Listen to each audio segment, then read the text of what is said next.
সাম্প্রতিক সময়ে ক্রিকেট কিংবা ফুটবল বাংলাদেশ ভারত ম্যাচ মানেই বাড়তি রোমাঞ্চ। দেশের ফুটবলের হ্যামিলনের বাঁশিওয়ালা হামজা যোগ দিয়ে সে উত্তেজনায় বাড়তি রং চড়িয়েছেন।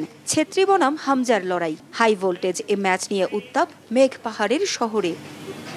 লড়াইয়ের মঞ্চ ব্রিটিশদের ঘোড়দৌড়ের মাঠ জওহরলাল নেহেরু স্টেডিয়াম। 15,000 দর্শক ধারণ ক্ষমতার এই মাঠেই হবে বাংলাদেশ ভারত ম্যাচ। এরই মধ্যে অনলাইনে বিক্রি হয়ে গেছে ম্যাচের সব টিকিট। চারদিকে টিকিট নামক সোনার হরিণের জন্য হাহাকার। অনেকে আবার অনলাইনে টিকিট না পেয়ে স্টেডিয়াম এলাকায় এসে খালি হাতে ফিরে গেছেন।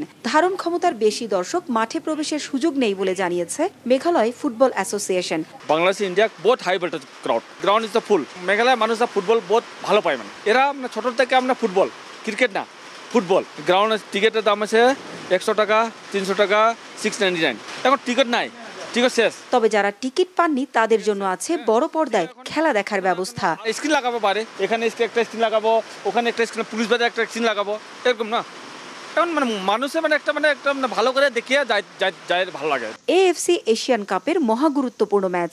ভারত বাংলাদেশ দ্বৈরথ সামনে রেখে স্টেডিয়ামে বাড়ানো হয়েছে গণমাধ্যম কর্মীদের বসার জায়গা। কদিন আগে ভারত ও মালদ্বীপের মধ্যকার ফিফা প্রীতি ম্যাচের পর সংস্কার করা হয়েছে স্টেডিয়ামের আরো বেশ কিছু জায়গায়। আগে তো আমরা তো এন্ট্রেন্স করতে পারতাম না, এখন পারতে আমরা আরো পারি যে এন্ট্রেন্সের একটা টুর্নামেন্ট, কোনো একটা টুর্নামেন্ট করতে পারি আমি। স্টেডিয়ামের প্রস্তুতি নিয়ে সন্তুষ্ট মেঘালয় ফুটবল অ্যাসোসিয়েশন। ভারতে ক্রিকেট সবচেয়ে জনপ্রিয় খেলা হলেও মেঘালয়ে ভিন্ন চিত্র। এখানকার মানুষের প্রাণের স্পন্দন ফুটবল।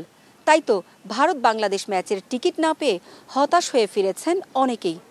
মেঘালয়ের শিলং থেকে পারভিন আক্তার, সময় সংবাদ।